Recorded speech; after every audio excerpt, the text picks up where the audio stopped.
American politicians and the media is mourning the death of racist and xenophobe Alexei Navalny as a hero and a victim of Vladimir Putin and his regime. Now, they're doing this to sell you a war with Russia, but if you look into who this guy truly is and how little we know about what happened to him, you will not accept this as a reason for any war. Now, Alexei Navalny died in prison today after reportedly suffering from a blood clot. The Federal Penitentiary Service of Russia reported that he fell ill after taking a walk. He lost consciousness, and medical staff did try to resuscitate him, but were unable.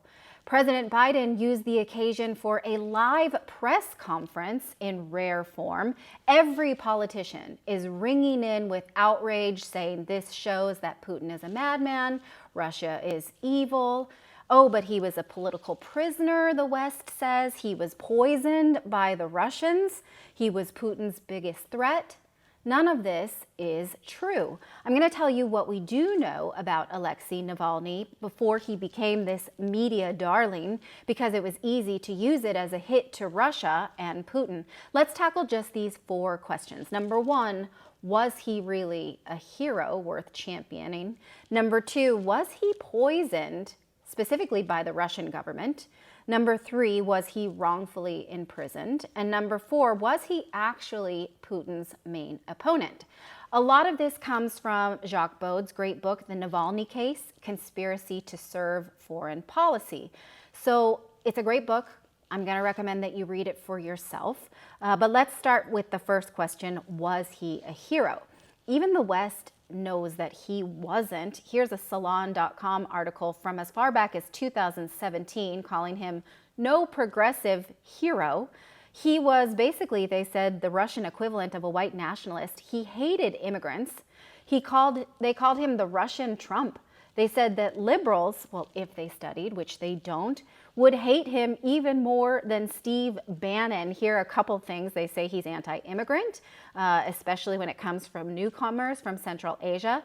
They say that Putin, the people who support him, say that Putin is responsible for the destruction of Russia for allowing immigration. He has played a role in skinhead marches. He has the sympathies of other extremists. I love this tweet. It says, always a bummer for Westerners when they first learn about Navalny's anti-immigrant xenophobia and his role in Moscow's skinhead marches. Does the West know this? Do they care? All of this praise, is this the equivalent of hosting a Nazi in Canadian Parliament, I wonder? So you decide. These are, of course, protected beliefs. If you want to be a racist, go ahead. But it's a free country. You're allowed to be. But at least you should know when you're supporting a racist, right? Do you know that if you're supporting Navalny? Okay, question number 2. Was he poisoned by the Russian government for being in opposition to Vladimir Putin? Well, the alleged poisoning happened on a flight from Tomsk to Moscow. His entourage said at first that it happened with tea, but the tea was brought to him by his own colleagues. There was another weird story about underwear. When no one could corroborate that, later they said it was from water bottles from the hotel. They said that they actually took these bottles to Germany for analysis, but airport security footage shows that the luggage was checked. There was never any bottles, and the German government never said that they looked through any bottles, so that was weird. And in fact, his own colleagues later retracted the water bottle story. Now, about that poisoning, they claim it was Novichok, which means little one, in Russia. Strangely enough, reports are that Novichok is a combat toxicant that remained at the experimental stage and was never actually adopted by the USSR or Russia. They noted that its high toxicity made it difficult to handle on the battlefield, meaning if they tried to poison people with it, they'd get hurt themselves. So the Soviets abandoned it, and the facilities were then converted to produce chemicals for civilian use in 1987. Okay, but guess who does have Novichok? This is interesting, and guess where it's kept? According to sources, Novichok has been found in several NATO countries, including Germany, the United States, Great Britain, Czechoslovakia, and Sweden, and has been used for the purpose of research and the development of antidotes. As early as 1990s, the United States has filed nearly 140 patents on chemical weapons of this type. And as early as 1998, the American Chemical Weapons Laboratory in Edgewood synthesized Novichok. And according to this former FSB director, a small stockpile of Novichok existed in Ukraine. Huh. Okay, but suppose someone in Russia did get their hands on some Novichok and used it to poison Alexei Navalny. Well, this is known as an organophosphorus toxin, which means it disrupts the functioning of the muscles, and it's irreversible. You seize up, and then you can't reverse that, basically. Doctors, if they suspect that anyone has been poisoned with it, they have to wear full protective gear and masks. Funny, because no one who ever treated Navalny was in that gear. Not on the plane, not in the hospital, not in the ambulance. That's weird, right? Why is that? In fact, when he was later flown to Germany for treatment, we're going to get to why in a second, the German government later said, why did we put our people at risk if he was exposed to Novichok? And they were upset about it. Now, why did he go to Germany? It's weird because if you're going to go to the trouble to poison him, if you're the Russian government, why then do you let him leave for Germany? Why do you poison someone and then let them go? Well, here's why. It's because this NGO group demanded that he be treated in Berlin. They chartered a plane, and the plane took off a day later. Thus, in the late afternoon, at least one German doctor was at his bedside in Russia while arrangements for his transfer were made. On the evening of the 21st, after the personal intervention of Vladimir Putin, the Russian authorities gave their agreement for him to be treated in Germany. Why would Putin do that? Why do you poison someone and then say, okay, we'll break the rules and let him leave to Germany? Why do that? That's weird, right? Especially considering that he was under parole, which forbid him to leave the Russian territory, but Putin allowed it. Okay, now no one on that flight was wearing any protective gear. None, despite any suspicions of Novichok poisoning, which actually the doctors in Russia never suspected. They were just trying to figure out what was wrong with him. It wasn't until he got to Germany that they started to use the language of Novichok poisoning. Now, while he was in Germany, these reports became highly classified. If you look through them, the various reports by the Charité Hospital, which is in Germany, the OPCW by Germany, Sweden, or France, all based on blood samples, which we're going to look at in a second, and none of them confirms the mode of poisoning, nor does it refer to the bottles or the underwear. And this was confirmed later in German parliament. The analysis carried out by all of these Western laboratories remain classified and have not been published or communicated to Russia despite their request. Now, the hospital in Germany did issue a press release saying that the analysis indicated intoxication by a substance, but they didn't say what. Later, a Swedish analysis said this: the presence of XXXX was confirmed in the patient's blood. That's redacted. Well, that's weird. If they want us to think that it's Novichok so much and they know what's there, why redact it from us when you're so busy trying to tell us that he's been poisoned with this? This point about how the Swedish government does the bidding of the US government, their paymasters over Julian Assange, is worth noting as well.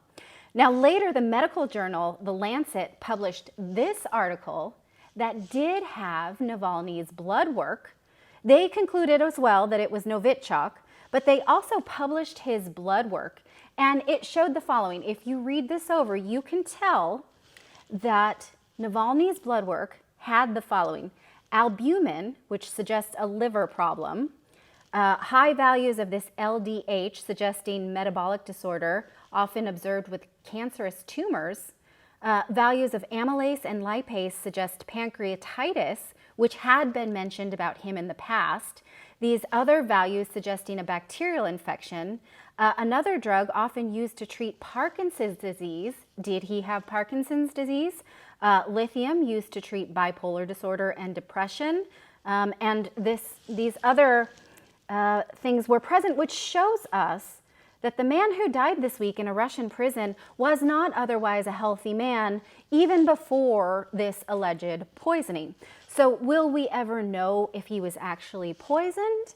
If it was actually the Russian government? What was there? Who put it there? We have so little evidence about this, despite the fact that the Western press has just run away with this completely. He was absolutely poisoned with this nerve agent, they say. What we do know is that he gets better in about the span of a month. He's released by the end of September, and his doctors say he's fine in October. That gets us to our third question then, because he later gets imprisoned in Russia. Was he wrongfully imprisoned? Well, Navalny was indicted on corruption charges, and he was only ever given a parole sentence for the same thing which other people do get jail time for.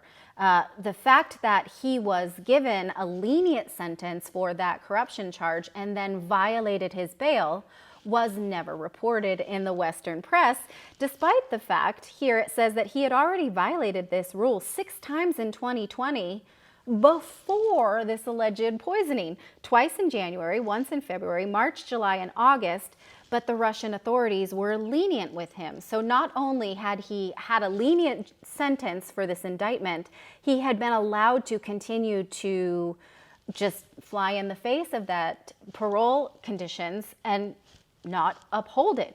Now, he violated this several times, not because he was laid up in a hospital in Germany. This was not why he then went on to violate it again. He was discharged from the hospital. He ignored his parole to go on tour in Europe and go on vacation. Let's take a look at his schedule.